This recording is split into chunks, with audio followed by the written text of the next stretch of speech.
মধ্যপ্রাচ্যে কিভাবে সংঘাত ছড়িয়ে দিচ্ছে ইসরায়েল? 12 দিনব্যাপী যুদ্ধের পর ইরান ও ইসরায়েলের মধ্যে একটি নাজুক যুদ্ধবিরতি চলছে, যা মার্কিন প্রেসিডেন্ট ডোনাল্ড ট্রাম্পের ঘোষণার একদিন পর কার্যকর হয়। গত 13 জুন ইরানের কয়েকটি সামরিক অবকাঠামো ও পারমাণবিক স্থাপনা লক্ষ্য করে ইসরায়েলের আকস্মিক হামলার পর এ যুদ্ধের সূচনা হয়েছিল।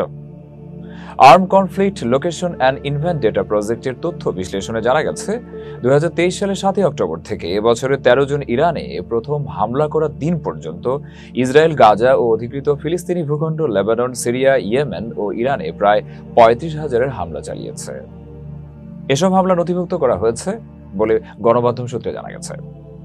ইসরায়েল এসব হামলায় যুদ্ধবিমান ও ড্রোন ব্যবহার করেছে, গোলাবর্ষণের পাশাপাশি ছুড়েছে ক্ষেপণাস্ত্র, ঘটিয়েছে দুর্নিয়ন্ত্রিত বিস্ফোরণ। এছাড়া সুপরিকল্পিতভাবে সম্পত্তি ধ্বংস করেছে। এতক্ষণ বার্তা বৈঠকের সাথে থাকার জন্য ধন্যবাদ।